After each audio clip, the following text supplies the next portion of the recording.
Welcome everyone. Class number 1 of Hermetic Progressions in Action. And tonight's class, I want to give you a little information about the class before we start out. We have 5 classes, and we're going to be looking at all of the facets of Hermetic progressions over the next 5 weeks.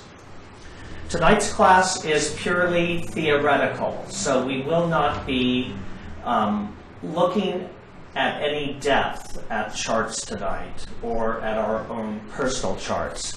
I'm going to be giving you the background on what progressions are, how they work, the influence of the planets, and the influence of aspects.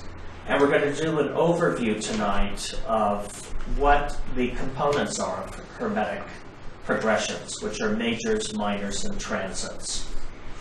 Over the next 5 weeks, you'll get a very fleshed out concept of how this works. And my hope with this class is, rather than it being predominantly lecture, that we'll get to do a lot of hands-on work in class. We'll be looking at charts of notable persons, as well as we will be utilizing our own charts in class. I was quite encouraged this week in that several people actually went online in advance, downloaded the handouts, and actually read them, and then responded to me with their birth information and gave me permission to use their charts in class. So one of the things we'll be doing over the next 4 weeks is we'll look not only at famous persons and their charts that we can actually track in the news, but we'll look at students' charts, those of you that are willing to be guinea pigs in this process. Now, the challenge with doing a streaming class is that there's anywhere from a 2-minute to 10-minute delay between what I say here in the classroom and what's actually received in your home office or living room or wherever you're participating in this class. So those of you who have not pre-registered for the class, what you'll want to do is contact me at my Church of Light email. That's christopher@light.org. And if you're going to give permission for your chart to be put up on the screen in class so that we can use it as part of our learning process, then you'll need to send me that information. Many of you have actually in the last couple of days received your charts and progressions, and we will start looking at those as of next week. The other thing is, if any of you have a specific quandary about your chart, something that fascinates you, perplexes you, if there's a progressed aspect that you're wondering how it's going to manifest in your life, you can also email me with a question. Let me know what the aspect is, the entry and ending dates. I can, of course, look at your chart and also find that. And we can use that as an item of discussion in class, because over the next few weeks we'll be looking at such things as what goes into determining honors and recognition, or achieving employment, or entering into relationships, or health-related matters. There are specific areas of focus that we'll be able to actually look at in a chart and use students' charts as one of the means to gain that information. Because I want this class to be also illuminating for the participants, not just learning about progressions, but feeling like you get to sink your teeth into your own chart somehow. Next week, we will discuss major progressions. That will be followed class number 3, minors. Class number 4 is transits. And the last class, May 13th, is going to be on the alchemy of progressions. And I want to explain tonight what that is. The astrologer can look forward and give someone information about their life. But if you see possibly painful or unpleasant activities coming forward, the astrologer then also needs to be able to give advice to the client, the friend, the family member who's approaching them, and you can discuss ways in which how one can work with upcoming energies in their chart and being able to mitigate issues that might otherwise possibly manifest. So the very last class is, how do we work with this as a planning tool? How do we redirect or repurpose energies that are going on in our life to actually bring about into creation something that's desirable to us? So that is how this class is going to unfold. So bear with me tonight as it's all lecture. I want for each of you to really have the nuts and bolts of what progressions are and how they work. Any questions so far from the room? Those, yes, I wanted to see if I could get the notes for the, I think it's the third week. Could I get the notes for that week? Yes, once they're available. Yeah. I fly by the seat of my pants, so sometimes it's just 2 days before class starts that I've actually finished the PowerPoint presentation and have finished the handouts, and then I have to get them to our person who's sort of our webmaster, who will upload those to the site. And what you can do is go online, www.churchoflighttv.tv, and those of you who may be participating in class for the first time, on the right-hand side of the screen, you'll see a bar that says handouts, and if you press on that, you'll get a PDF file of the handouts for tonight's class, which you can then print out. And you'll be able to do that. If you're going to miss that class, you'll be able to get that probably a day or two before that class. If there are any questions out there in virtual reality land, you can also, on the left-hand side of your screen, you can log on, you can greet one another. Please let us know you're out there and participating in class. Get to know some of the other students over the next few weeks. Or if you have questions, you can type them in there, realizing that there is a time delay with when I might receive them. But what I would actually prefer is again, if you have specific questions about your own charts, I'll not be able to address everyone's chart in an evening, but over the next 4 weeks, we'll be able to bring up each person's chart. So if there is a specific quandary, perplexity, statement, let me know in advance, and that way I can select those in advance, because the questions may be related to the theme of that particular evening's class. You can also, those of you who are viewing this class, many of you have pre-registered. Those that have not, if it's within your means to donate, please do. That way we can spend your money on more equipment and getting this process up and running and successful. Those of you in the classroom that have cell phones, you can now put them into vibrate position. Oh, recommended reading for this class. There are 2 worthy books that specifically deal with Hermetic progressions. One is Natal Astrology Part 2, Progressing the Horoscope. That's Course 10-2 in the Brotherhood of Light series. Great book. I'm drawing a lot of quotes from there in this class. Another book by the late Doris J. Stone, a friend to many of us, is called Progressions in Action.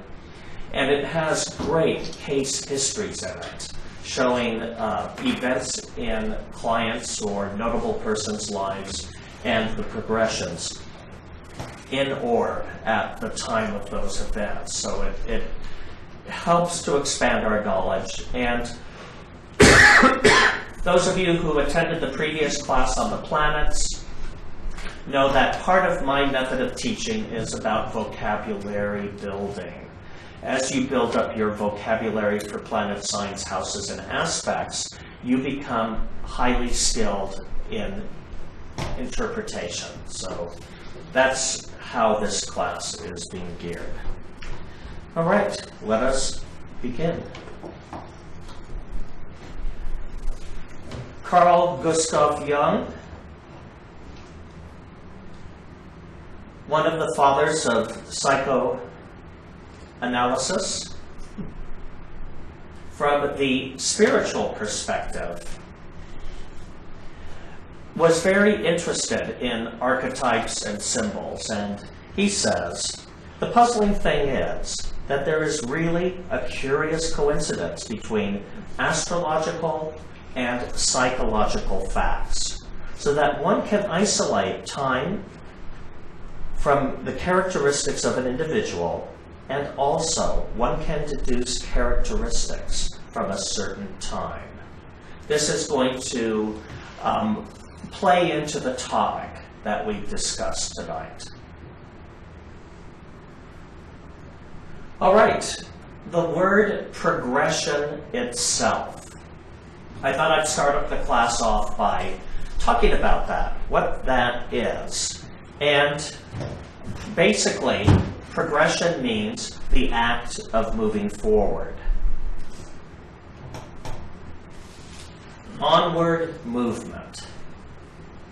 In astrology, progression means any of a variety of methods of comparing the natal chart to subsequent planetary positions in order to establish an optimum time to accomplish things, or to establish the probable time an event occurred or will occur.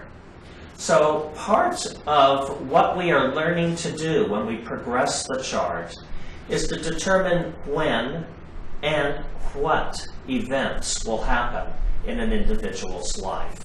From the natal chart, we're basically looking at the blueprint of the soul, the spiritual DNA of the individual, to determine what are the psychological factors, what motivates someone, what stimulates them into action, and why certain people behave differently than others. The progressions take the natal chart out into the realm of time and allow us to see how the functions of the subconscious mind, manifested through the symbols of the chart, work as events and timing of events in individuals' lives. So, what are progressions? Zane likes to refer to them as astral weather conditions. And I really love this term because it truly expresses. So, I kind of just recap this, but in Hermetic astrology, the natal chart is considered to represent the most powerful influences which impact our character, consciousness, and life experiences. From the time of birth forward, the planets continue to move through the chart by what is called progressed motion. These progressed aspects of the planets create temporary astral weather conditions which impinge upon our unconscious mind or soul and stimulate us to think, feel, and act in specific ways. Those thoughts, feelings, and actions, in turn, attract specific trends of events and experiences. This is how progressions work. I always feel it's important to understand the astral, physical interaction when studying astrology, so that we don't just see it as movements of the planets up there dictating our actions. They impinge upon our consciousness, in which we then respond or react.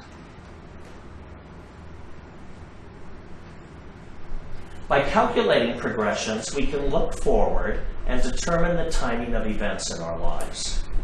Progressions inform us whether or not we might experience sunshine or storms with our health, windfalls or losses economically, make or break off relationships, gain or lose employment, as well as numerous other types of activities. So, how do progressions work? C.C. Sane, Albert Benjamin, Benjamin Williams, whatever name you want to go by, tells us this.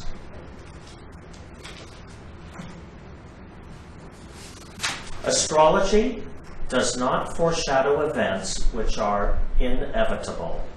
It maps thought cell activities which influence the thoughts and behavior and exert extra physical power on the environment in such a way as to make certain events probable. This comes from the book that I've recommended, Progressing the Horoscope. Now, any of you who have ever taken a class with me has seen this diagram before. And I will continue to use it, just to drive home my point. It is the inner plane, outer plane interrelationship.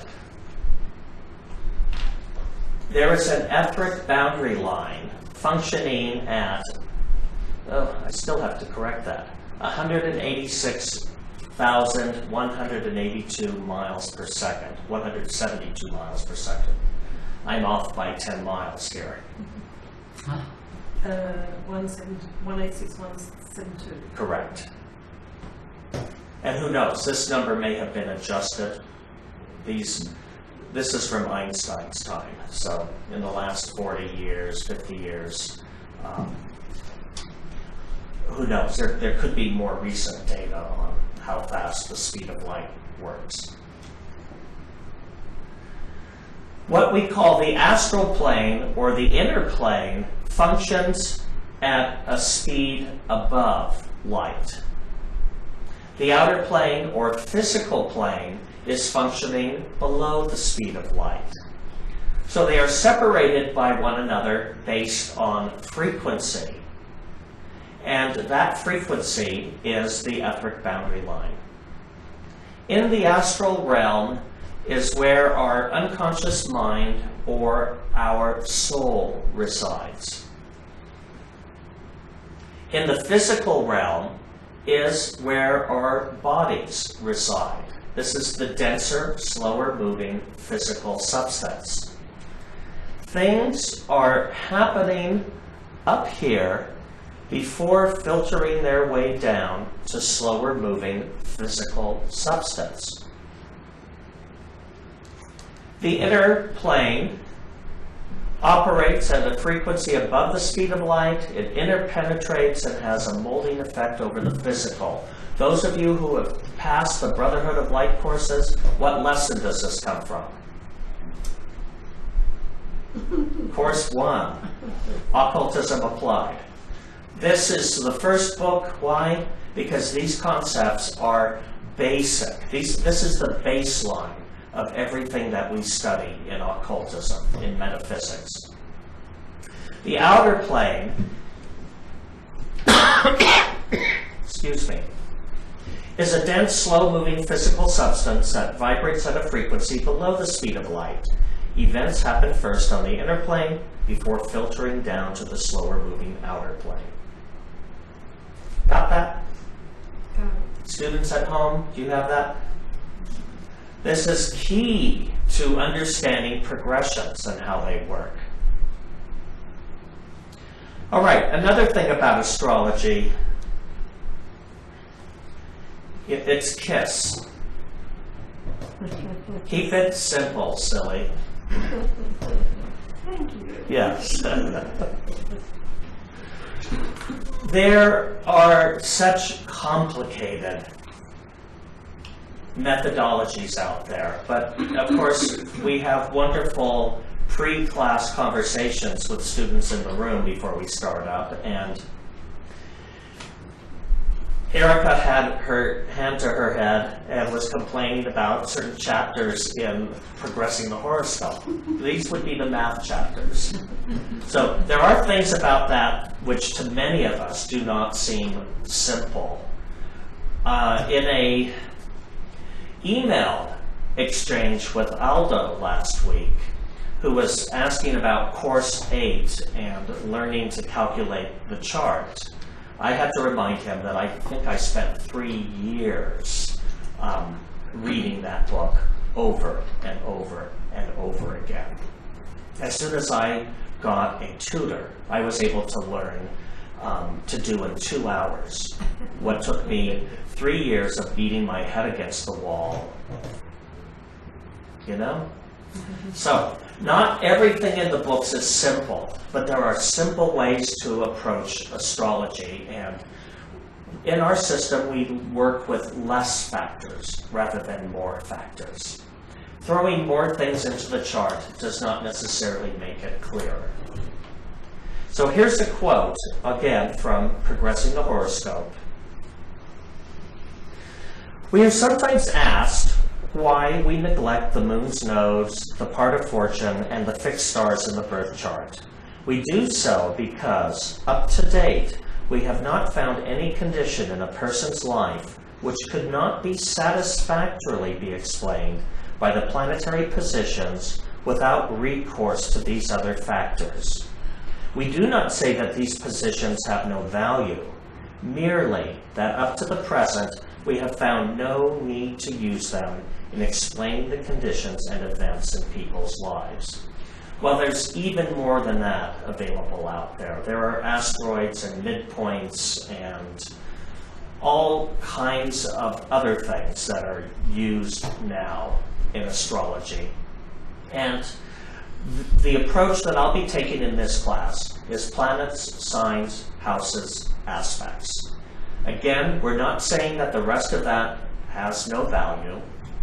What we're saying is, if you know the other factors really clearly and really well and have developed your vocabulary, you can probably find a clear interpretation in a chart for any event or experience.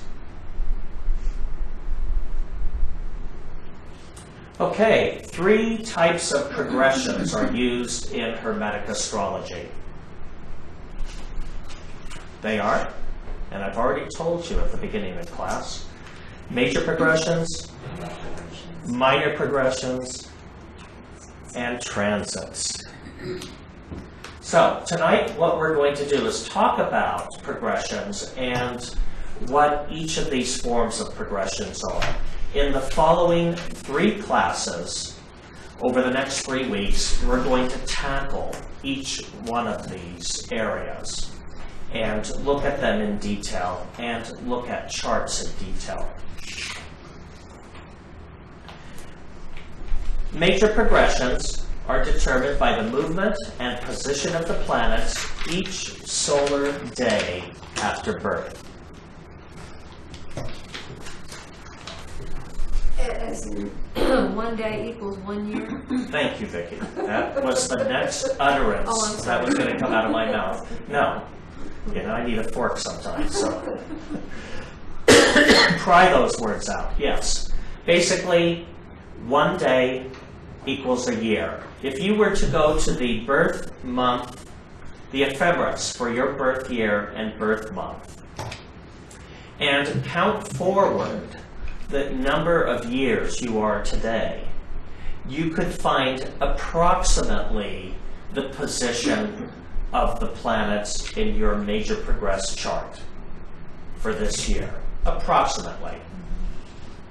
It's mathematically more complicated than that, which is what gave Erica a headache. Because that is just an approximation. And I can remember when I tried to pass course 10-2,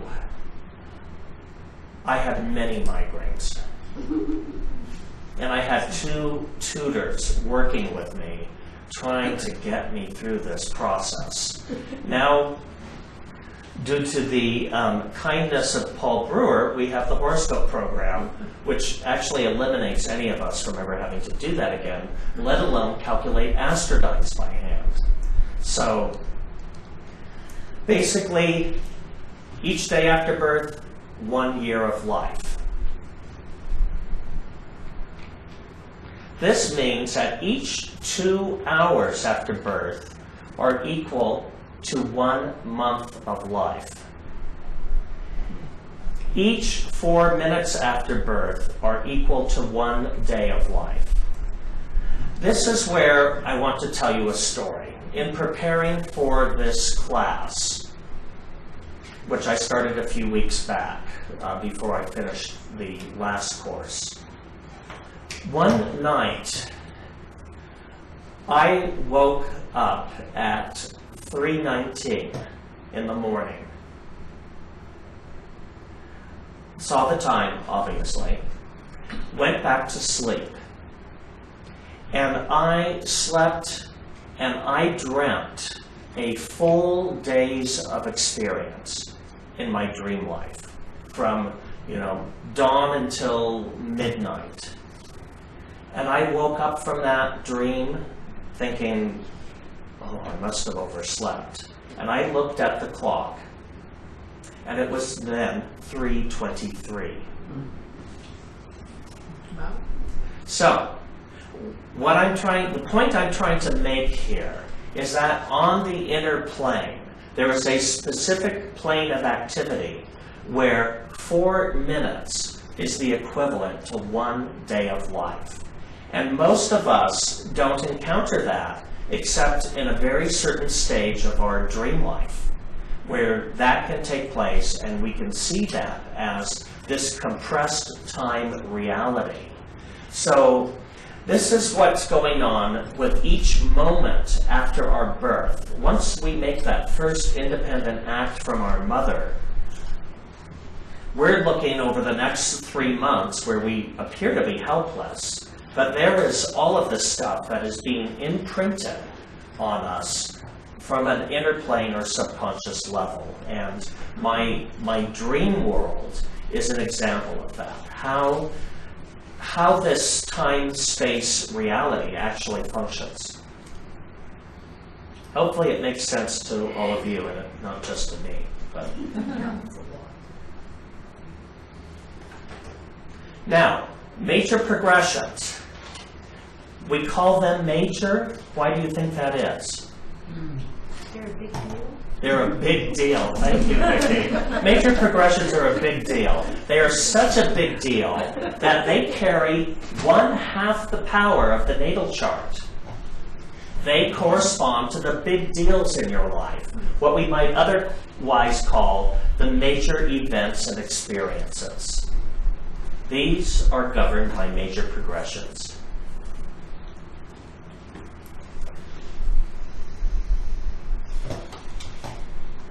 Here I'm saying 1/2, and here I'm saying 1/4. I better go back and check my facts. So don't believe anything I tell you in class.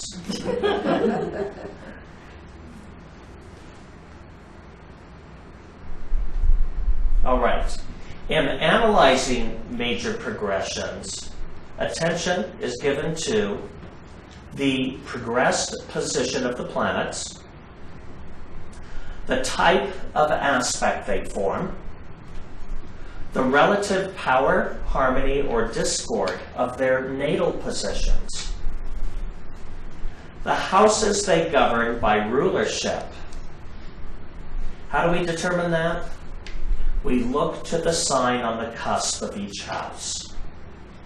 If you have Aries there, what's the ruler? Mars. Scorpio? Mars and Pluto. Basically, by now, you know your rulerships.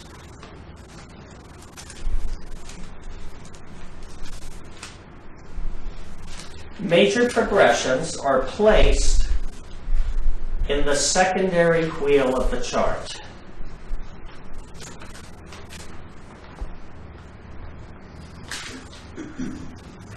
That's the one without, right? Yes. Let's go back. In case there's any question, the secondary wheel is indeed the one on the outside. This will get more complicated in 3 weeks. Because then the one on the outside is going to mean something else. So this is basically what major progressions are. Next week, we are going to thoroughly invest ourselves in major progressions. And I'm warning you that we're actually going to be doing that. Did you get handouts, Wellington? Not yet. Thank you, Vega. Thank you. Even when we talk about minor progressions, we're going to talk about major progressions. And when we talk about transits, we're going to talk about major progressions. You will not get away from major progressions after next week. Why? Major progressions are the big deals.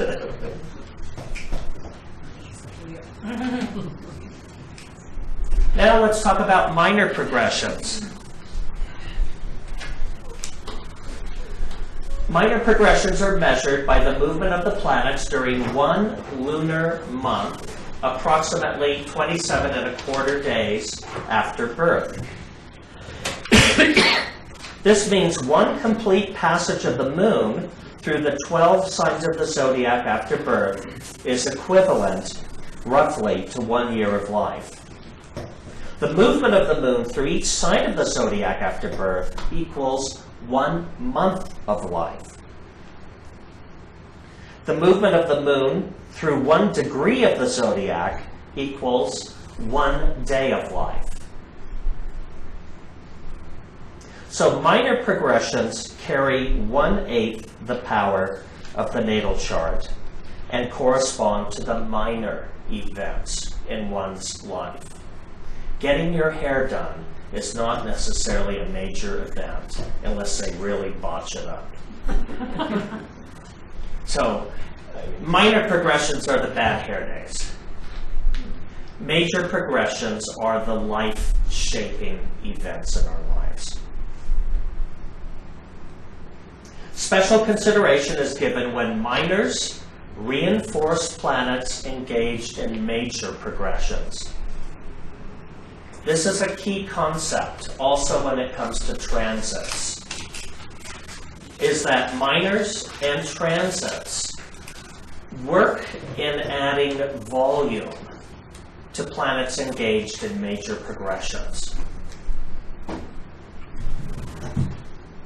When using minors, we primarily track conjunction and opposition aspects. Any ideas why? They're really the only aspects that have any strength. Parallels can as well.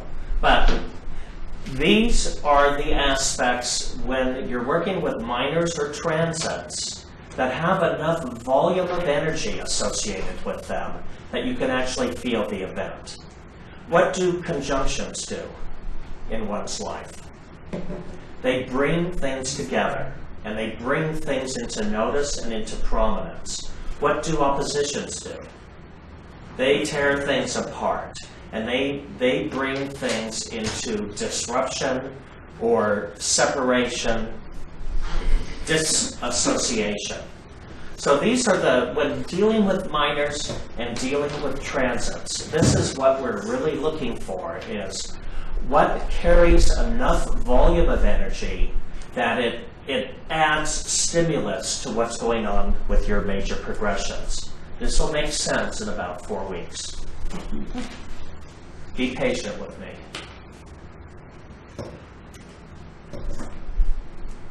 Okay, now just to confuse you, Erica. Now, the outer wheel are minor progressions. So, minor progressions are placed in the tertiary wheel of the chart. This is now the first, the second, natal chart, majors, minors.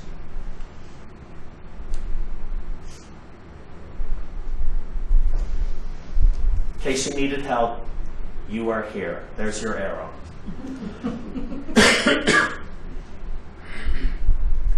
All right, the third form of progression that we work with in Hermetic astrology are known as transit progressions. And these are the methods of progressing the planets that are best known to the greatest amount of astrologers. They are probably the most commonly used. Why? Because they're easy. They're easy to calculate. And again, going back to majors and minors, we're working with these very theoretical concepts of time. That one span of time represents something else, which is clear to me through my dream life. But it's hard to understand that in most other areas of life. For another example, back in my teenage years, when I was 18 and 19, I would dream things around the time of the full moon that would then come to pass over the following month. This is like minor progressions. Yes? Do you think that a lot of people use transits because in the Hermetic system we call them triggers?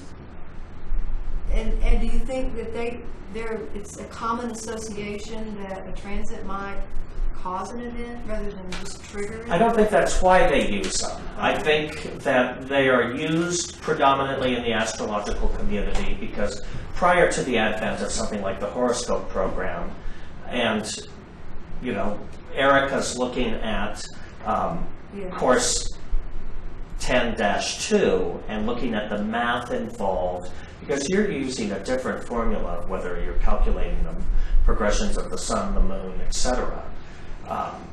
It's just so much work. Whereas with transits, you'll soon see that all you have to do is look at each day after birth is equal to each day after birth. Each year after birth is equal to 1 year after birth.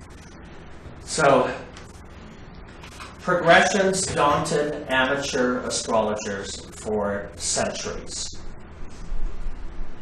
Transits, all you have to do is pull out a sheet of an ephemeris, 2008, August 15th is the sample I'm using here, and you have the positions for each of the planets on that date. The work has been pretty much done for you. Is there an online ephemeris? Yes, this ephemeris comes from Astrodienst. That's ASTRODIENST.com. This is a great resource that's out there to get pages of online ephemeris, because nowadays, do they even print Raphaels? Does anyone know? I don't know if the Deutsche ephemerides are still being printed, but I don't know if, I think Mickelson still, Rosicrucians and Mickelson still do. But if you have a computer program, few people use ephemerides. I could not tell you the last time I opened mine. It's been at least a year since I've opened a Deutsche ephemeris up to look at it for positions on a specific day, because it's much easier to enter all of it into the computer and get it right there on the screen. It takes as much time as it does to thumb through that onion skin paper in those tomes. Now, back to your question statement, Vicki. I think the reason astrologers use transits is, one, it's something that's closer to our reality of planetary motions. The other two, majors and minors, become very conceptual in using them. You can find them easily on a page for any given day. And the other thing is, because for us, transits work as triggers to major progressions, it does appear that they are causing events rather than being the backup force to to events that are more profound energies that are building up at a given time. And we'll talk about that. In our system, and forgive me if this upsets some of you, but transits are considered fairly insignificant. However, for every rule, there's an exception. Transits carry the power of 1/32 of the natal chart. That's not very strong. Okay, here are the exceptions. Transits of slower moving planets through angular houses, and those planets forming conjunction or opposition aspects to natal or major progressed planets. This is where you will find the weight of your transits. If you have Saturn moving through your 1st or 7th house, you're going to feel it to some degree. Pluto going through your 4th house, that will be felt. But transiting Mercury over your Sun, this is, this could be, I don't know. Yeah, I drank too much coffee. Exactly. One too many cups of coffee that day, and you had to change the roll of toilet paper. So, fairly insignificant. Does the if in that example you have Mercury transiting over somebody, does that relate to how your Mercury performs in your natal chart? It would. All of this, if we go back to the very beginning of class, everything relates back to the natal chart. So therefore, yeah, you'd kind of look at, you'd use that as part of your interpretation, like in terms of Mercury, how it is in your overall schema. Correct. Okay. Not something neutral. A question from the peanut gallery to be read aloud by Yvette. Chris from California asks, does the Hermetic system give significance to the outer, slower moving planets entering a new house of experience? Yes. Yes. Primarily, if they are angular houses, the influences are felt more. Does anyone remember why that is? There's a greater volume of energy. Yes, the angular houses are the wide open doors receptive to astral energy. So yes, one can look at themes going on in one's life at different periods. If you have Pluto transiting through your 7th house or even your 9th house, you're having a different type of experience. But again, the things that we can really key up to events will be if those transits are forming conjunctions or oppositions to planets in the chart or planets that are in a major progressed aspect. So, now to make it even more confusing. Now, Erica, the outer ring is transits. So we've got 1, 2, 3, 4. Transits are placed in the quaternary or the outermost wheel of the chart. There it is, if any of you missed that.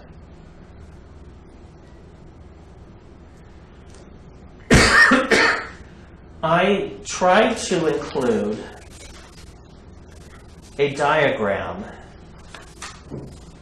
of this in the handouts, but for some reason it did not print all of the wheels, and when I translated it into a PDF file, none of them showed up. So those of you who are online with your PDF files, you won't have the image with the quaternary wheels. It just wasn't a reality. I've had some interesting experiences with my computer the last 2 weeks. So, you heard a word earlier that Vicki used, which was triggers.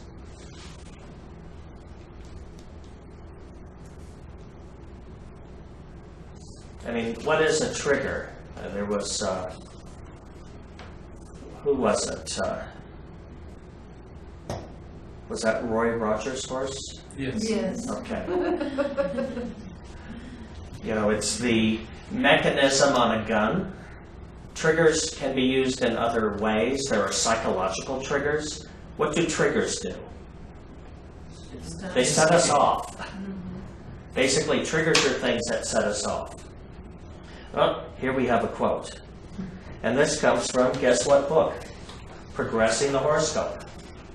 And it goes on to say, there is no difference in the influence exerted by major progressed aspects, minor progressed aspects, and transit aspects, other than in the volume of energy supplied the stellar cells, as indicated by the importance and magnitude of the event attracted. The events which many astrologers believe to be caused by transiting planets are in reality stimulated by major progressed aspects, which are more powerful and enduring influences. Under such circumstances, the transit, which merely triggers the major progression, which fails to work when no such major progressed aspect is present, is credited with the responsibility for attracting the event. So that pretty much answers your earlier question. Yeah. What does it look like?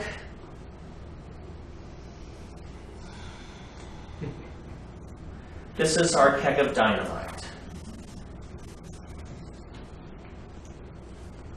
This is our fuse.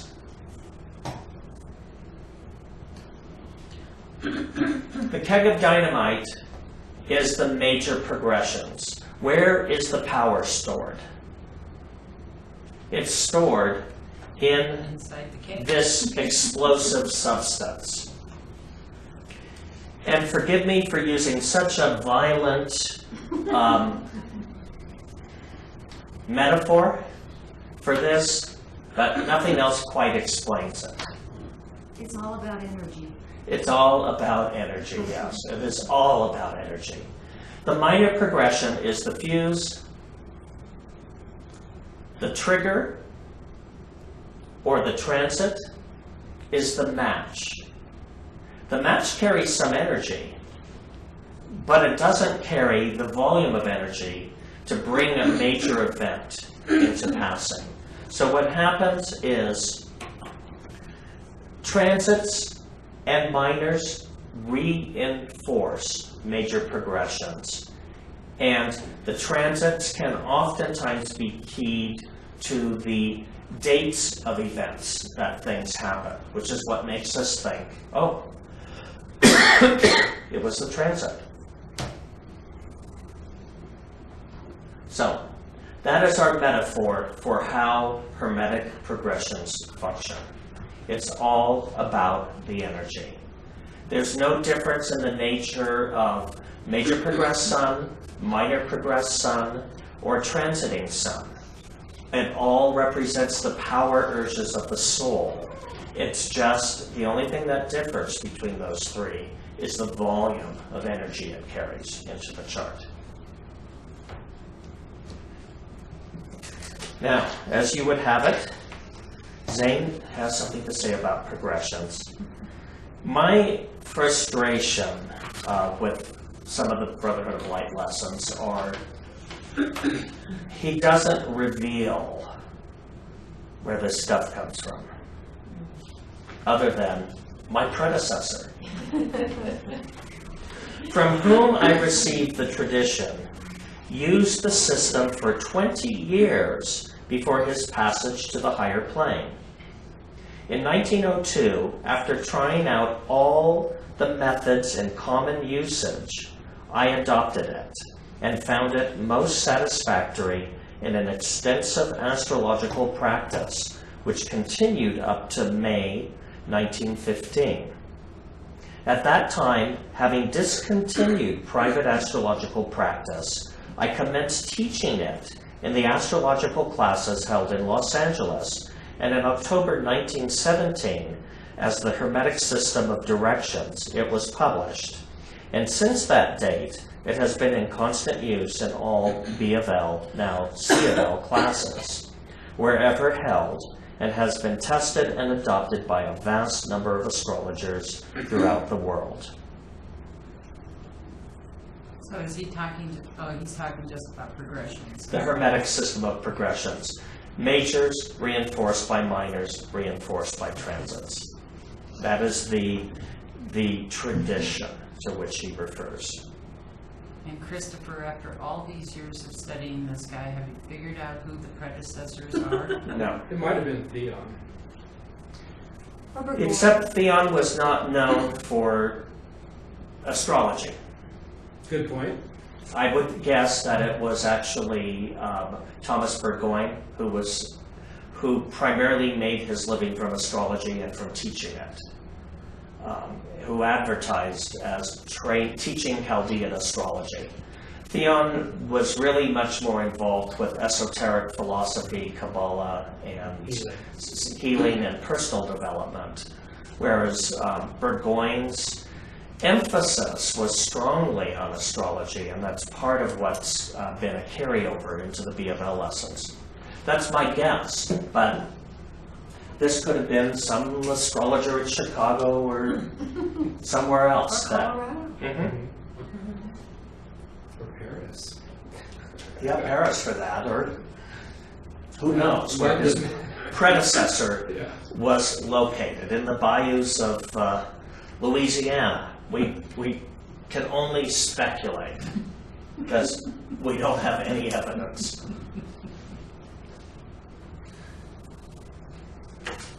So it was used for 33 years, basically, prior to being taught. That's not. He used it for 13 years, and his predecessor was using this in his practice for 20 years. But we can assume that it is a system that was in use prior to that it wasn't necessarily his invention, because majors, minors, and transits have been used for some time. I'm not a good astrological historian, so I couldn't necessarily tell you at what period in medieval history this was in use. We know transits go back to Ptolemaic astrology. Wasn't it also called standard astrology? Well, standard astrology refers to planet signs, houses, and aspects. And progressions were previously referred to as directions. Okay. Directions. So if you read old-timey astrology books and they're talking about directions, they're talking about the progressed movement of planets after birth. Not just transits. Correct. So directions means like major and minor progressions, but not transits. Transits could also be directions. Oh, okay. All right. Thanks. Just as we use progressions to cover all of them. Okay. All right, so let's go back. We were talking earlier about the soul and the inner plane, outer plane relationship. So, just as the body is comprised of protoplasm forming cells and organs, the soul or unconscious mind is comprised of psychoplasm forming thought cells. And thought cell compounds, from here it looked like there was only one L on the end. But in our consciousness, thought cells are the planets, their position in signs and houses. Thought cell compounds are the planets when they meet one another through specific angles of relationships called aspects. What is a compound? Vega, you work with herbology and things of that nature. A compound contains what? Two or more things. Two or more things. Yes. Yeah. So, a thought cell compound is when you have two or more thought cells engaged with one another. Now, operating in a fourth dimensional realm, our thought cells impact our dominant trends of thinking, feeling, and acting, thus attracting events and experiences of a specific nature. You probably heard that earlier tonight. But wouldn't be me if I didn't repeat myself. These are thought cells. Thought cells of Mars, how do they function? Aggressively. Venus, socially. Mercury, intellectually. Moon, domestically. The Sun, with power. So thought cells on their own are functioning in a specific way.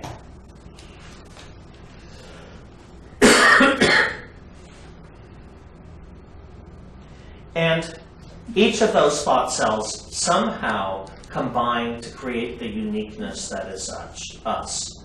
3 of us in this room have similarly placed thought cells because of the proximity of the time of our birth. But there are any numbers of arrangements for these.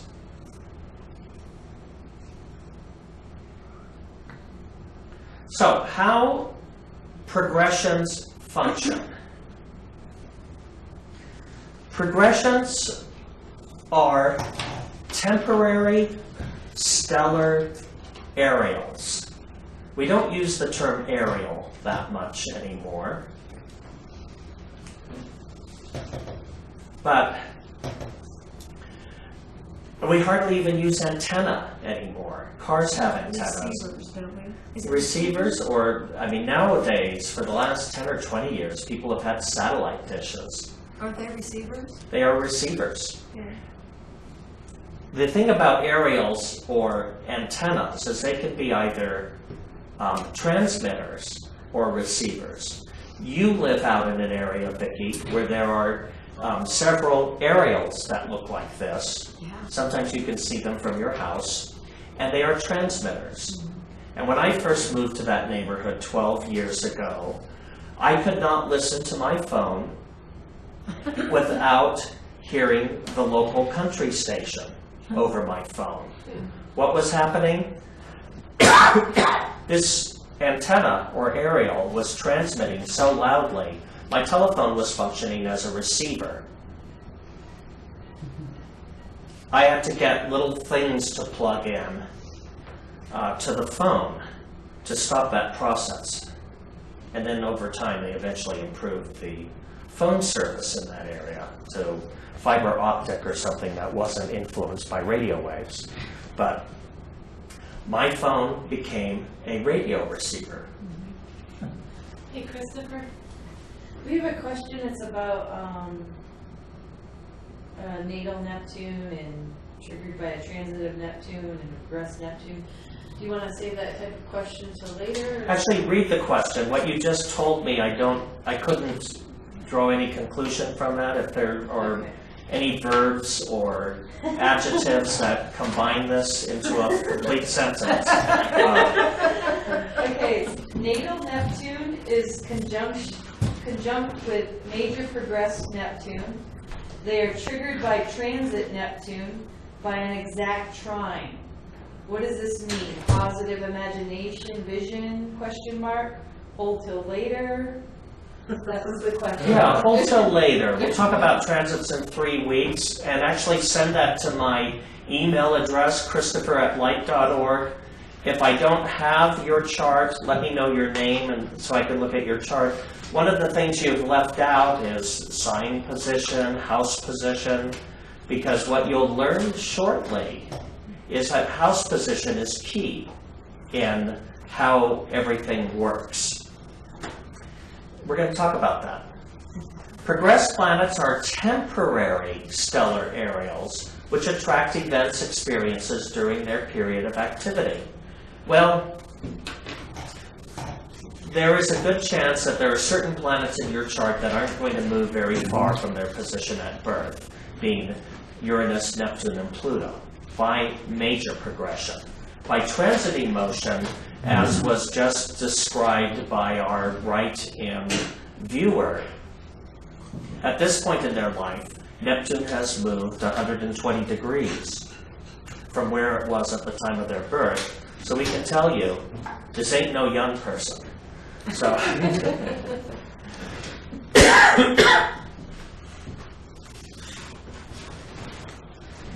In the Hermetic system, we only allow 1 degree orb of aspect. Why?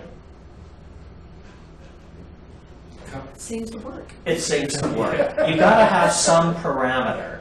But as I told you earlier, even about rules, they are all broken. And even Zane says, just going back here, and I can't tell you which book, I think it's Progressing the Horoscope. He says that sometimes progressed conjunctions of the Sun or Mars can be felt as much as 2 degrees out in time. And through my work over the last 30 years with a few thousand clients, I have to agree with this. You can start describing Mars progressions coming up for someone, and they'll say, well, that's already happening. So basically, we work with 1 degree orb of aspect. Why? Because it works. But you just may find with the Sun or Mars that some events or experiences start to happen earlier in time, then that aspect enters 1 degree orb, and they can continue on further out in time. That makes sense? Okay. All right, also when we read progressions, and one of the things we'll be doing over the next 3-4 weeks is we'll be doing part lecture and then part hands-on looking at charts in class, which I'm going to be projecting up on the screen. Part of this is going to be training those of you who have the horoscope program how to actually use it. And there are ways in which one can sort their progressions. But progressions have specific dates,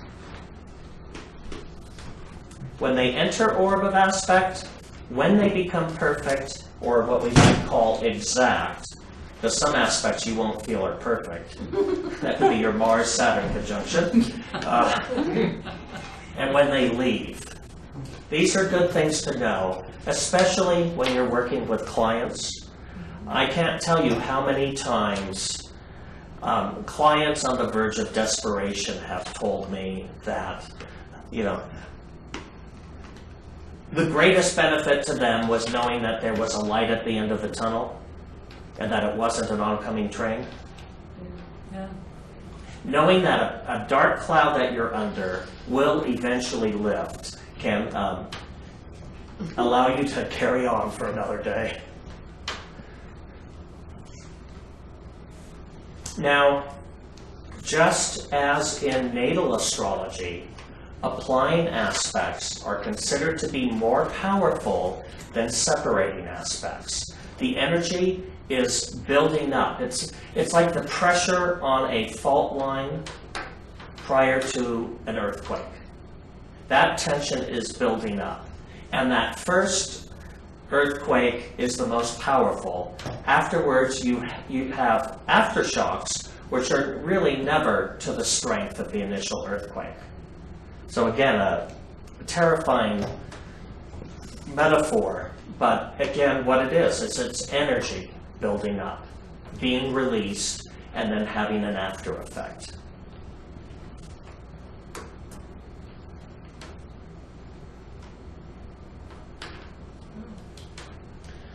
Okay. Although I said to keep it simple, and this is actually very simple, it's also about as complicated as it gets with progressions right now. Why? Progressions can stimulate 4 or more regions in your chart. This is the natal house positions of both planets.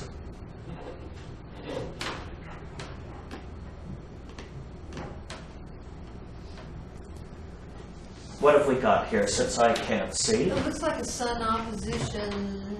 I don't know what that planet is. It's covered. Let's back it up. Midheaven. I think it's the midheaven. Retrograde. Back. 0 degrees. Oops. Okay, Jupiter. And there's the sun. Natal Sun, 12 Leo, Didn't see that. Jupiter, 0 Aquarius. Is that an orb?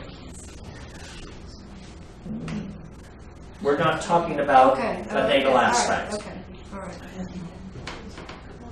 What we're talking about is house position. So basically, both planets have a natal house position. And here we pointed them out. Then what we have to look at when we're analyzing the progression is what is the current house position of both planets by progression. Well, let me tell you, if Neptune, Uranus, or Pluto are involved, chances are it hasn't changed. They're still in the same place as they were in your natal chart. More than likely, there are exceptions. If we look here, we can see that progressed Jupiter, It's at 27 degrees Capricorn. 27 Capricorn, retrograde at birth, continued to be retrograde. And the progressed Sun, Is The at S. 28th degree Virgo. 28 degrees of Virgo. So what's going on between these planets? Virgo to Capricorn, 28 to 27 degrees? It looks like it's probably with an orb of a trine, Yes. but it's just barely. I don't understand. This is, So the 20. Well, they're a degree, Yeah, they're a 6 degree, seconds. within a degree apart. now I use notable personalities at times when I'm trying to make a point because, you know, if they're in the news, there's a good chance we can relate to them. This does not indicate an endorsement of any candidate for anyone that might draw, you know, political offense. But this is the chart of Barack Obama for the time of his election, his winning the elections to become the United States president. I'm showing here that there were aspects in orb at that time favorable to this. But what is being stimulated? We have to look that the natal house position is 6th house of employment, 12th house of secret matters. That'll give the conspiracy theorists a run for their money. And then we have, by progression, the 8th house, other people's money. Well, what do you need in a campaign? You need a lot of other people's money. Politics are not won in this nation by the poor. Right. They just aren't. Maybe on the most grassroots level of city councilmen, that could happen. But for the most part, you have to have serious backing. You have to have resources to make that happen. So there are, in this particular progressed aspect, there are 3 houses being stimulated that we can see that Jupiter's natal and progressed position is the same, the 12th house. The Sun's natal position is the 6th house, but by progression, the 8th house. Well, guess what? The Sun rules one sign in a chart. What is that? Leo. Leo. And Jupiter rules 2 suns in a chart. What are they? Sagittarius. Sag and Pisces. So what we now have, as I said earlier, progressions can stimulate 4 or more areas of a chart. And so what we have to look at here is what else is being stimulated by this aspect. Sagittarius on the cusp of the 11th house of friendships. Can't win an election without friends. Somebody has to go to the polls. Pisces, the 2nd house of money.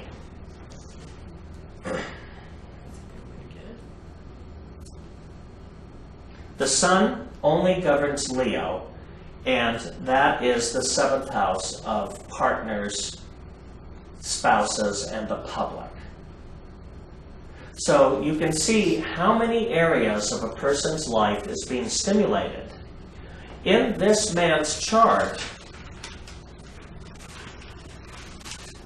his second house can only be stimulated when there are progressed aspects to Jupiter or Neptune, or with the ascendant currently, for about a 30-year period, perhaps, moving through that house, aspects to the ascendant can stimulate it. So when you have unoccupied houses in your chart, to determine what events are coming into your life, and I hope I'm not losing any of you here, but in the case of, I have an unoccupied second house. So unless the ruler of that house is being stimulated, there's no stimulus going on there, except what I give it in my mind. So there are going to be chances are there are a minimum of 2 unoccupied houses in your chart. Do the math. Could you say that again? There are going to be a minimum of 2 unoccupied houses in your chart. Why? We have 12 houses and only 10 planets.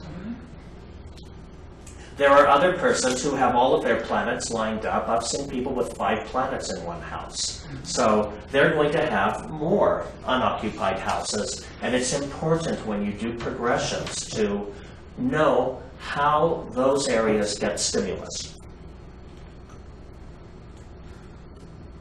So it looks complicated. It isn't. You just have to remember the rules. 4 or more. The natal position of the planets, the progressed position of the planets, and then the houses on which cusp falls the sign which those planet or planets rule. Got that, everyone? Yeah. Does the power of the planet have any effect on Absolutely. what gets more effect? Yes, and we'll talk about that tonight. Okay. Maybe even on the next page, or Oh, okay. a few pages down, but we will talk about that. What I wanted to talk about before that, though, is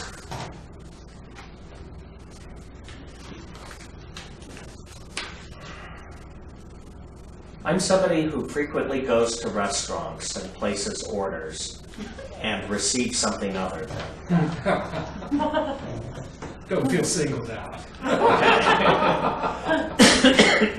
People who dine with me regularly do poke great fun at that, because the more articulate and the clearer I am in placing an order, the greater chance is that I'll receive something else. We have that in common. Okay. Fortunately for me, that didn't happen tonight. I got exactly what I ordered. But again, in life, we don't always get what we order. And it's actually good to know ahead of time what order's coming up. So, much like at the diner when they say, order up. Aspects to Venus add 1/4 harmony. Aspects from Jupiter or to Jupiter add 1/2 harmony. Mars, you're guaranteed at least 1/4 discord. Saturn, 1/2 discord. So we look to progressions from these planets to give us a clue if what's coming up is something we'd like to actually receive for dinner. The nature of the progressed aspect contributes in part to the type of events attracted. So progressed conjunctions are going to have a specific influence, which is big. These are prominent things that go on in your life. You follow your progressed conjunctions because these are the times in your life where you can make big things happen. Progressed oppositions make big things happen in generally very painful ways. A progressed semi-sextile, you can imagine the strength. It's a mild experience, and if you work it, you can turn it into an experience you want. So on and so forth. Trines, squares, sesqui-squares, etc. There are aspects neutral, and I know this is redundant for some of you, but wanting to make sure that for the next 4 weeks we're all on the same page. Neutral aspects are the inconjunct, the parallel, the contraparallel, and the conjunction. Those of you who took the planets class will know what those aspects are. Harmonious aspects are the semi-sextile, the sextile, and the trine. These are arranged from mildly harmonious to extremely harmonious. And the discordant aspects are semi-square, sesqui-square, square, and opposition, arranged from mildly discordant to strongly discordant. So when we're interpreting progressed aspects, we look to the nature of the aspect to give us some clues as to what type of events are going to be attracted.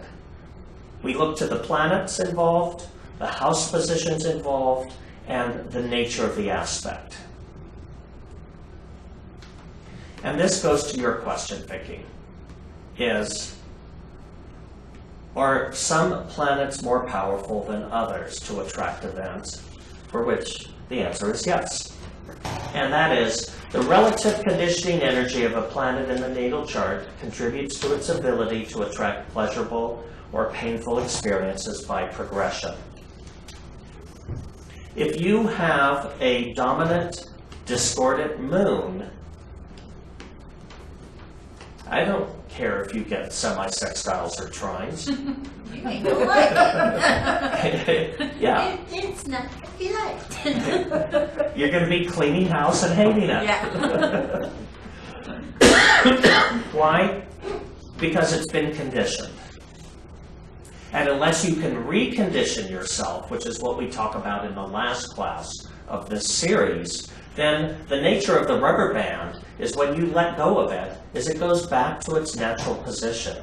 So this is the tendency of progressions, is that they stimulate our habit systems as reflected in the natal chart. Right now, we're talking about conditioning, harmony or discord. But the other thing is, power of a planet also determines its ability to stimulate events. When your most powerful planets in your chart are being stimulated by progression, these are oftentimes memorable events in your life.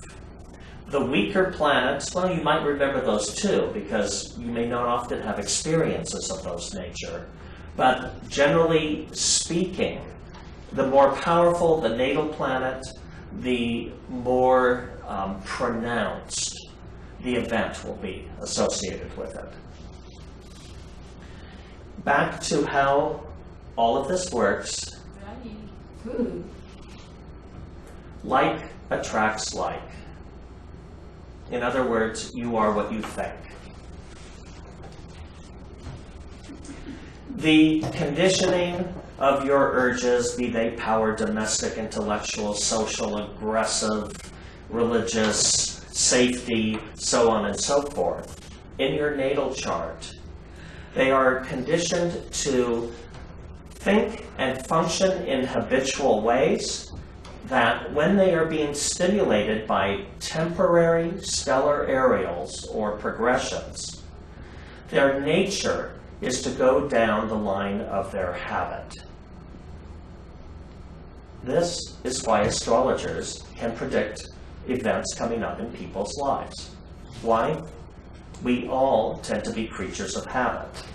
And as part of our conversation over dinner, the older we get, the more habitual we become. We've walked in those grooves for a really long time. Makes life easier when you follow habit as opposed to new things all the time. It does make life easier in some ways to resist a habit. You know, it's much like the first person who goes out walking in snow. If you've had 2 feet of snowfall, the first person that is the trailblazer, you know, with their snowshoes on, who has the hard time? The second, the third, the fourth time you go along that path, you eventually wear in a path, and it feels easier, unless that path is leading you to the wrong place. So let's talk about what happens in a chart under progressions? If the progressed aspect involves the sun, your power urges are being stimulated. This is going to impact your vital life force. So for those of you who are interested in looking at progressions for health-related matters, progressions to the sun impact that thing that animates us, that vital life force. It also stimulates our sense of significance, relationships with authority figures, relationships with the male sex in general, the father figures in our life, the father and or father figures, and it brings about opportunities for awards, honor, recognition, or that other thing called notoriety.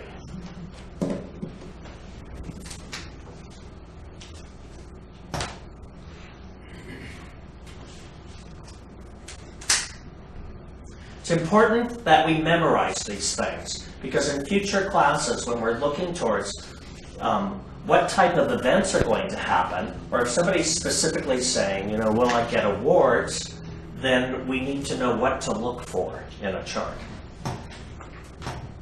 If it's harmonious, these are the goodies you get. Honors, award, the respect of others, leadership opportunities, vitality, etc.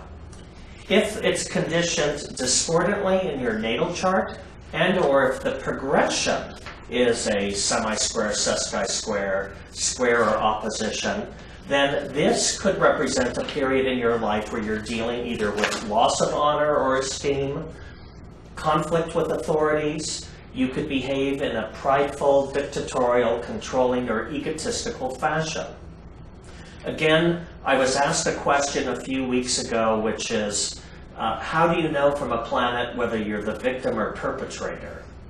And I haven't figured that out yet. But anytime we're being stimulated, we are either expressing a particular trait of characteristic, or we are finding mirrored in our environment and the people we associate with events happening to us that stimulate either side of this page. The moon is your domestic urges, and any progressed aspect of the moon affects your moods, emotional states, your mental attitude, your home, family, domestic life, our everyday affairs, relationships with the mother or female sex in general, and mother figures. This means your natal conditioning. If it is harmonious, and or if the progressed aspect might be involving a semi-sextile, sextile, or trine, there's a good chance you're going to be having positive experiences in your home and family, opportunities to be caring, compassionate, and nurturing, might be a time of heightened intuition in your life, and positive interactions with women. However, if your natal moon is discordant, and or the aspect being formed looks something like a semi-square, sesqui-square, square, or opposition, this is a time in your life where you could be temperamental, having fluctuating emotions, being somewhat fickle, moody, passive, submissive, impressionable. You can be the victim of gossip or the perpetrator of gossip. And you will have issues with the women in your life.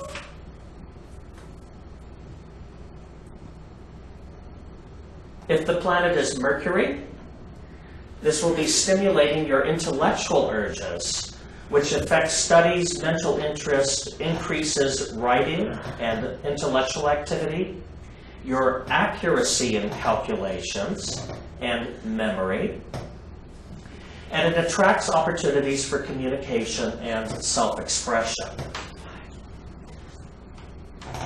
At the expense of repeating myself, if in your natal chart this is harmonious and or the progressed aspect is a semi-sextile, sextile, or trine, then the experiences you might be having at that point in your life is being perceptive, reflective, analytical, evaluating.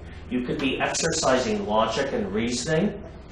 You may have opportunities to express your intelligence and have constructive communications going on with others. Progressed aspects of Mercury make us want to learn. Now, discordant natal chart or discordant progressed aspect, this will push you into a period of time of being critical, nervous, when you have your anxieties and neuroses come to the surface. Do any of you ever ruminate mentally? What's rumination? Chewing on something, yes. Cud. Bearing. Animals regurgitate things and chew on them some more. And all of us have an opportunity in our life to, cough something up and mull it over again. Well, that's Mercury for you. Something I've been dealing with a lot lately, I better check out my chart, is forgetfulness. Hopefully not poor communication skills, but determining what the waiter brings might be an indicator of that. And of course, errors in calculation. Thank God for Quicken and Excel. What? Now, if Venus is the happy planet receiving progressed aspects, then what's going to happen is your social life kicks into gear. You pull in friends, or if you're lucky enough, romantic opportunities. Gratuities come to you, which basically means gifts, pleasure, experiences in your life with creativity. This means you can either be the creator, or you might suddenly find yourself going out to music events or theater events or going to the museum and viewing art or your local neighborhood art fair. If Venus is natally harmonious, then your life during that period of time, or if the progression looks like a 30, 60, or 120 degree angle, life might start to feel a little easier.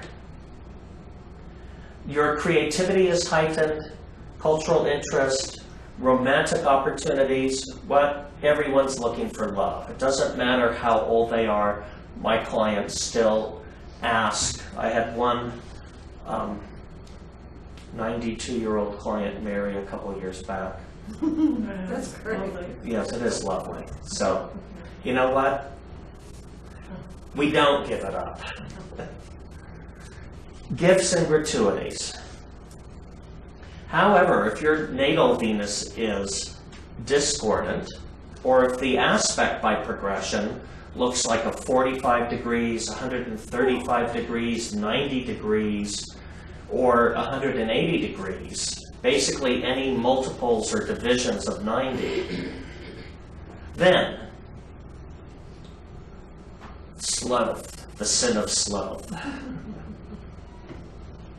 Laziness, over-sensuality. It could be a time in your life where you experience loss of love.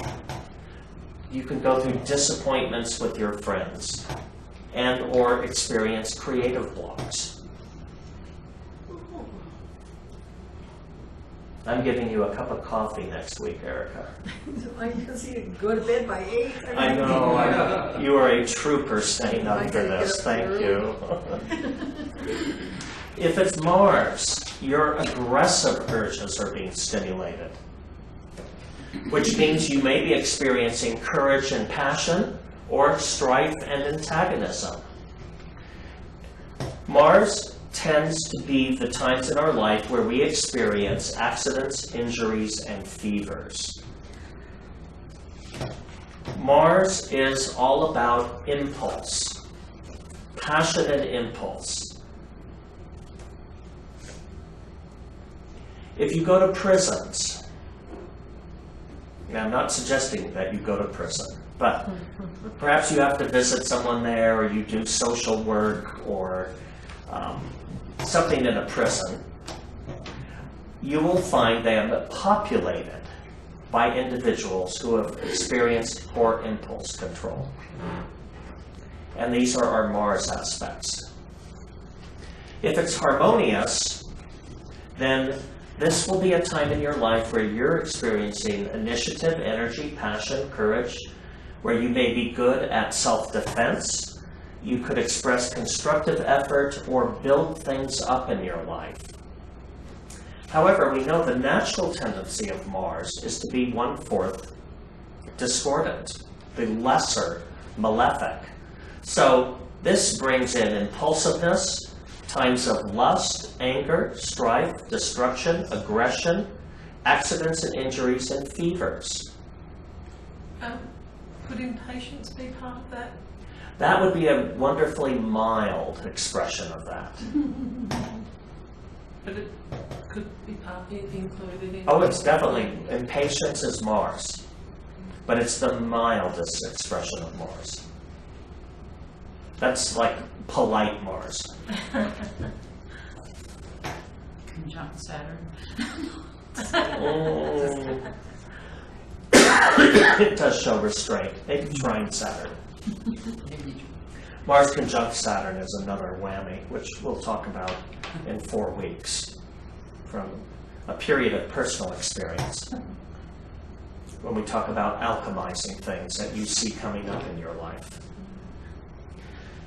To Jupiter. Progressions involving Jupiter stimulate the religious urges, and I meet so many people that don't like this description because in the modern era, the word religion has become a negative buzzword. So spiritual urges? No. Not really. You might consider it your Philosophical urges? your charitable urges. Your what? Charitable urges. Where you feel charitable towards others in your life. Goodwill. Because, yeah, it's goodwill. Jupiter expresses as goodwill. And because of that, because it expresses as goodwill, it attracts luck, generosity, optimism, opportunities, and abundance. Your Jupiter progressions bring things in large amounts. You may have ordered a steak and they bring the cow. That's never happened to you, has it? No, it hasn't. I've been a vegetarian for 40 years. Oh, well, there you go. Unless I didn't hear you properly.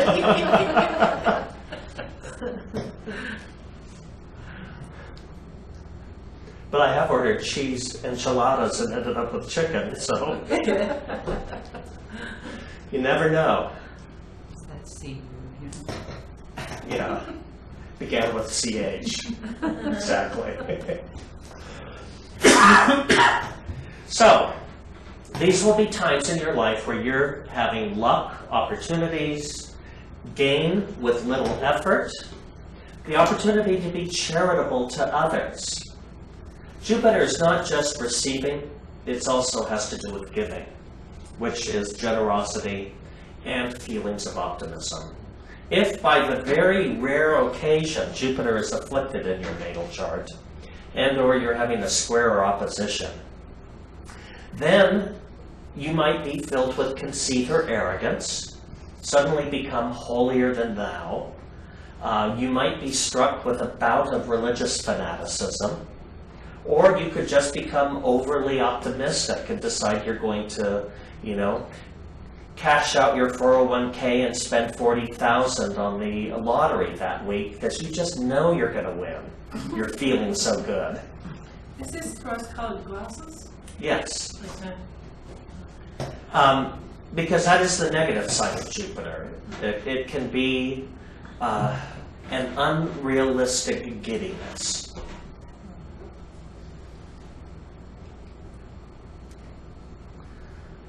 Saturn, these are the really tough times in our life. Because Saturn brings lack of resources. This is when we have restrictions, when we go through periods of loss, when we feel somehow restricted, confined, or these are times in our life where we're shouldering heavy responsibilities and life looks blue to us because it feels like everything we do is work. That sounded like a sad story. I guess I've had some of those. However, if by chance, and we know a few people who have harmonious Saturns, progressed aspects to Saturn stimulates time for planning and organization, cleaning out your closet, labeling everything, organizing your, there was this movie called The Accidental Tourist, and one of the characters in the film would organize your kitchen pantry in alphabetical order. Oh my goodness. That Crazy. is a Saturn progression for you. Well, if you had time to do that, I mean, we'd all love that, but who looks for tea next to taco shells? Isn't that Virgo? It was probably progressed Saturn.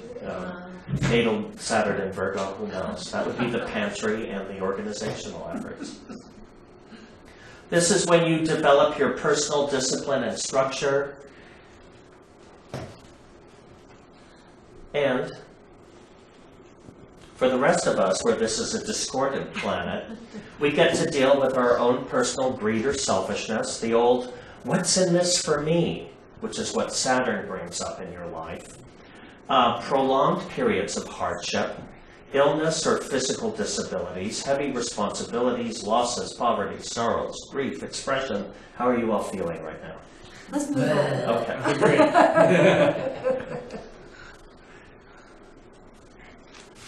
The individualistic urges of Uranus bring things suddenly and dramatic change. It can bring about eccentric behavior, being drawn to fads or anything that's novel, and times of new inventions and discoveries in your life. So, if this is positive, it's bringing about periods of heightened awareness. Things come to you with Uranus aspects through human agencies. That means it's generally another person comes into the picture who is functioning as this catalyst for change. You all got that? It's a really important concept to have.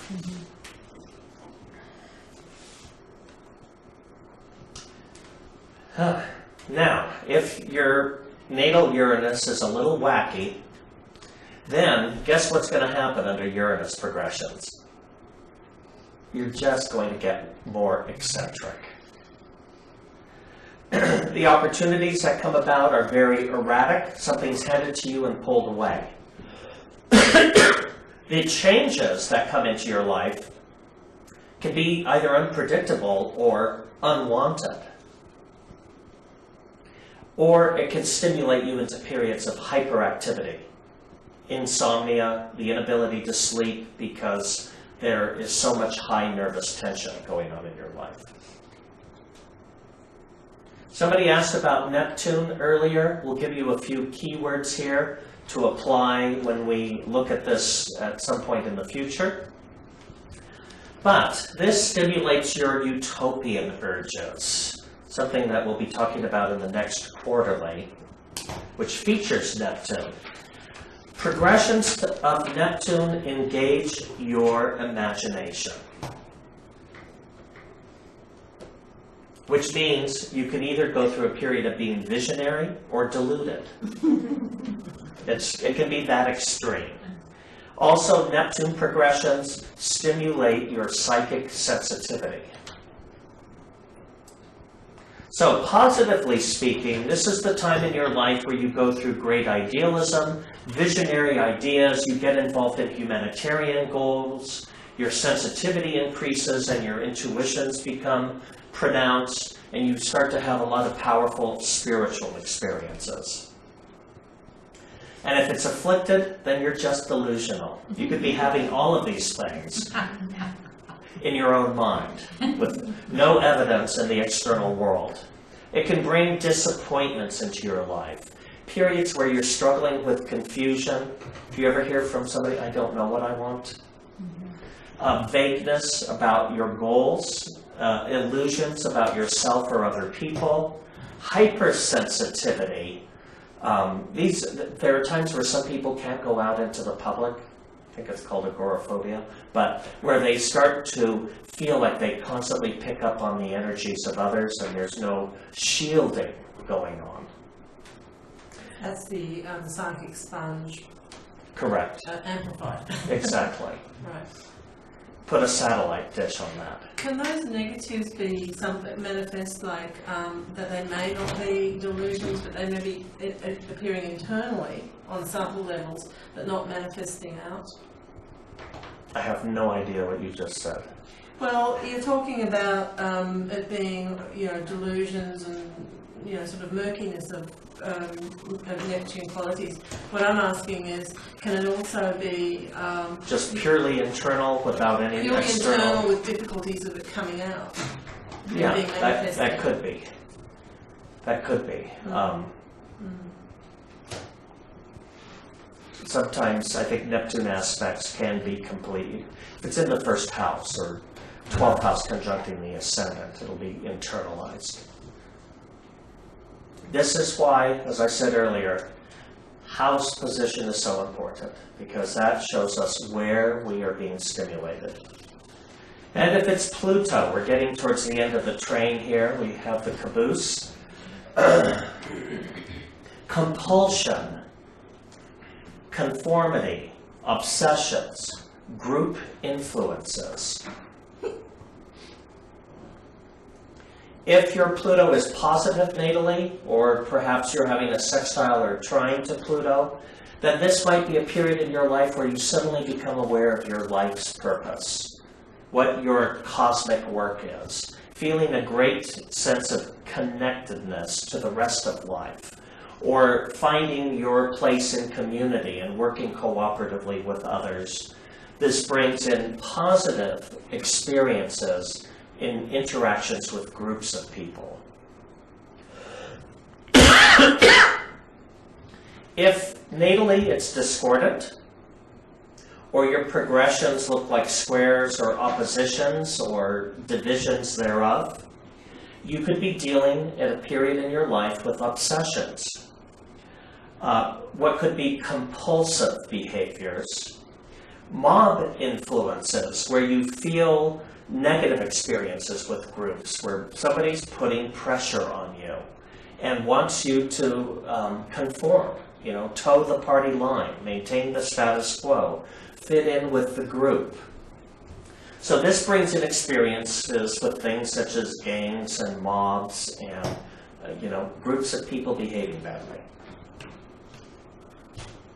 Now, I'm going to speed through this next, because we'll be talking about it over the next 4 weeks, which are aspects. We have 10 different types of aspects, which are how the planetary energies form as they radiate towards Earth. Progressed aspects each have 10 distinct expressions, and their expressions have distinct volume of energy, and as we've already noted, they have harmony, discord, or neutrality. So the type of aspect being formed by progression has some impact on the type of event or the way in which an event unfolds.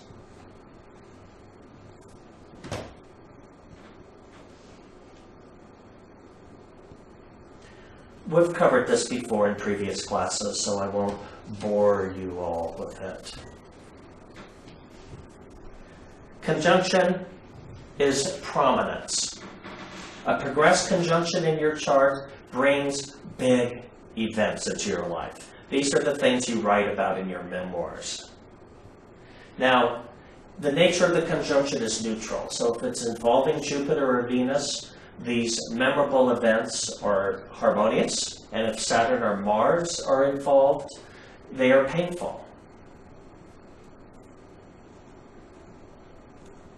The semi-sextile, don't blink, you might miss it.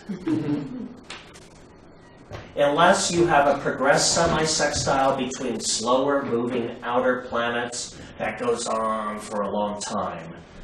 Most progressed semi-sextiles are these very fleeting, pleasant opportunities. Mildly benefic cooperation. However, a progressed semisextile doesn't mean things are going to fall into your lap. So if in advance you're looking at your chart and you're seeing something come up, you need to know that you have to work that aspect in order to bring events to pass, to bring something of a significant enough nature.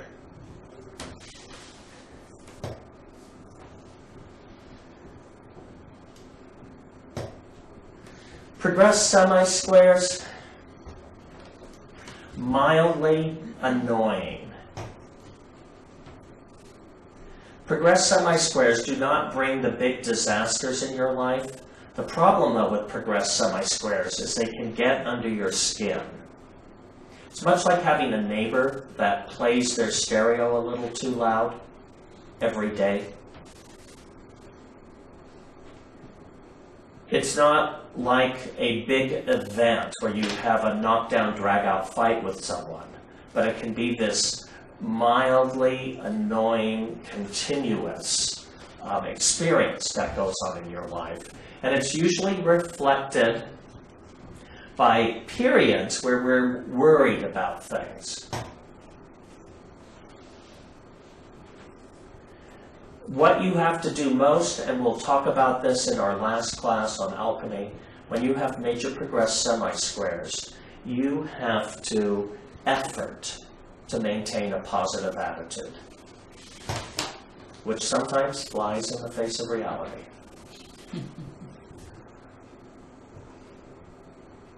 The sextile, 2 planets, 2 signs apart, is powerfully harmonious. However, like the semi-sextile, this brings about opportunities, but if you recognize it and actually work the aspect, greater things come to you. The thing about harmonious aspects is sometimes they can be a little numbing, that okay, things are calm now, I think I'll just relax, rather than seeing them as, oh, if I actually put a little effort now in this area, something really great can happen. So you have to work these progressed sextiles. They carry a volume of energy on their own, but if they are carefully directed, these are times in your life where you can bring wishes and dreams to pass. Progressed squares, 2 planets, 3 signs apart. Let me tell you, you will feel these. These are going to be times in your life that you know something's going on. And you will be seeking a remedy, because they bring externally or internally periods of violent antagonism. The great news about all of this, and again we'll talk about this in our final class, my own experience has been in life that the greatest movement forward on a personal level I have made under malefic progressions, rather than under harmonious progressions. Why? I've been forced to. Christopher, we have a question. Yes. Sometimes you can have progressed aspects between ascendant and midheaven. What effect may these have? Should they be considered as important? Excellent question. What smart person is asking this? Mike from England. Hi, Mike from England. Excellent question. All right. The ascendant and the midheaven do not govern urges as the other planets do. They're angles, but we consider them very important in a chart, and Zane likens them to the line that connects the soul to the physical body. Any progressed aspects to the ascendant bring about events that impact our health, our physical body, our personal interest, any aspects to the midheaven impact our honor, our reputation, our professional standing, our visibility within the community. So next week, when we start looking at aspects, when we discuss things such as honor or career advancement, professional advancement, we look not only to the sun, but we look to progressed aspects involving the midheaven. So hopefully that answers your question. They are important. In fact, they are considered so important that they are the only angles that we actually progress. The midheaven is progressed by solar arc, and I'm forgetting how we progress the ascendant. Do you remember offhand, Vicki? No. Okay.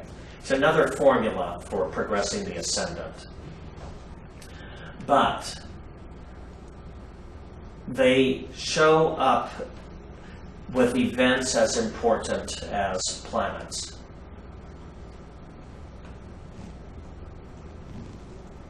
The trine, lucky you. Abilities, favors, opportunities come easily and spontaneously. Doesn't that sound great? Life's a big party. However, under your trines, you better cultivate gratitude and exert yourself in the areas where they can bring opportunities. What's a grand trine? A grand trine, you will occasionally have that by progression, but it's when there are 3 planets in a chart. They're usually in the same element and in the same degree of the same element. So 3 planets in each of the fire signs, the water signs, the air signs. Again, by progression, they're within 1 degree of exact. In natal charts, sometimes you can have planets at the end of one element or sign and at the beginning degrees of another. But they basically form in a chart what appears to be a triangle. So if they've got more patterns that link them. Rather than it being 2 planets forming a thought cell compound, there is a 3rd planet that actually completes that. So it's a total entity. Yeah. Seskai square, what can I say? You'll be annoyed. What do you have to do? Learn to be more graceful. Cultivate personal poise. It'll get you far in life. The inconjunct, people love these or hate them.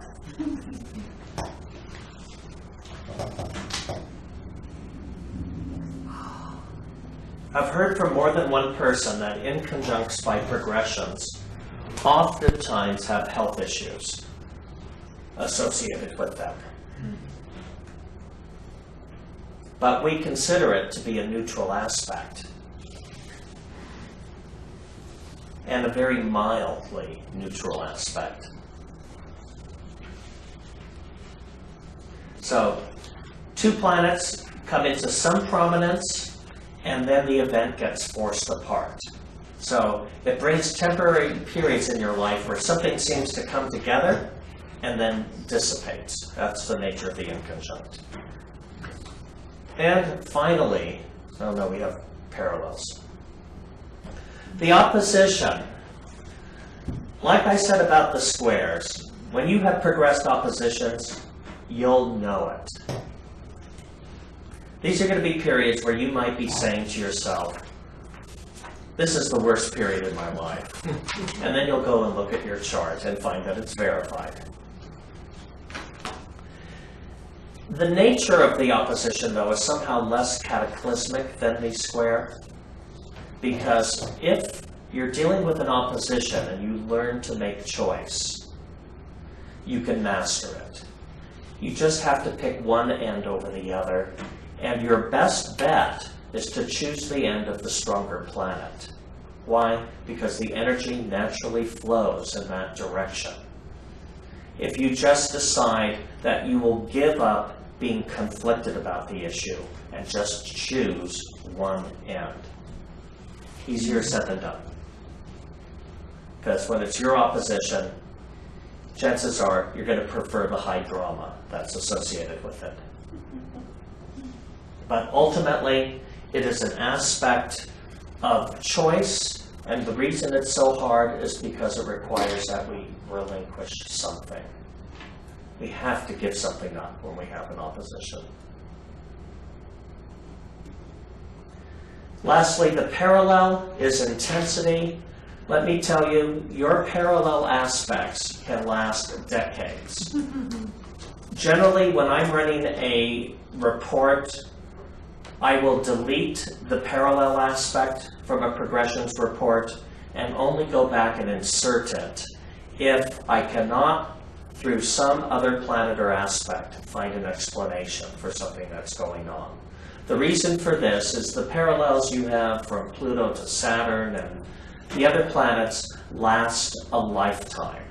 It's like one of those programs that just runs in the background of your computer all the time, that it's not necessarily registering as a real event unless you do have some minors or transits that come along and really trigger that. They're just these lifelong tendencies. Plus, the nature of the parallel, I find, is all it does is add volume in a chart. It intensifies things. All right. Before we end in a few minutes, I'm going to try and rush through some of this. General rules of thumb, and I've included this in your notes, but these are really good things to know. Major progressions of the moon last approximately 50 days. Major progressions involving the sun, almost 2 years to the date. Mercury and Venus last about 1.5 years. That is, between the time they enter, become exact, and leave aspect.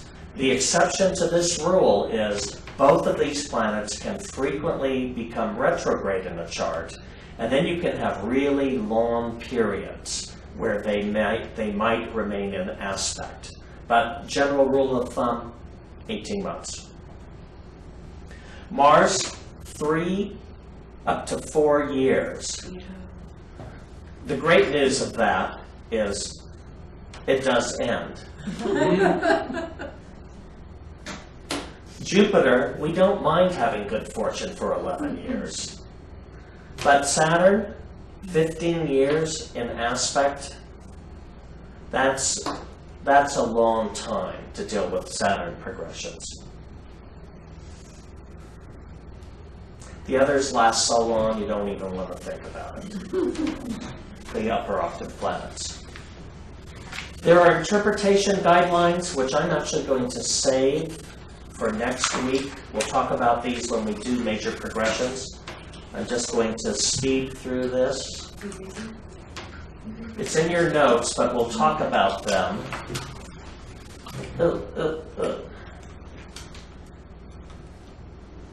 Let's see, what do I want? You scroll all the way to the bottom. Thank you.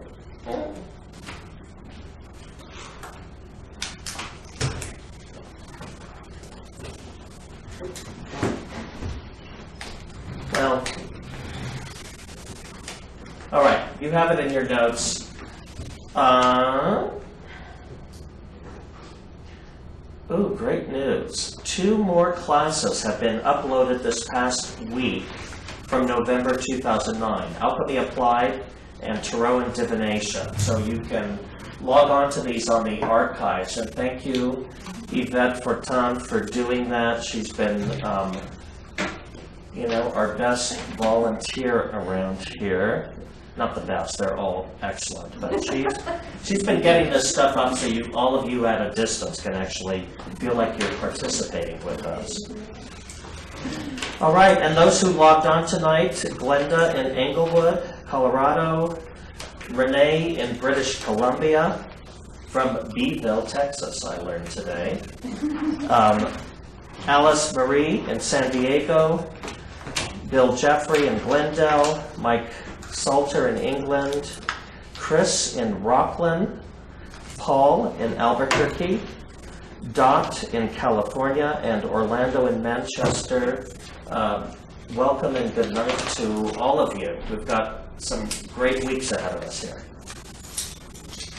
Thank you, Christopher. Thank you. Thank you. Thank you.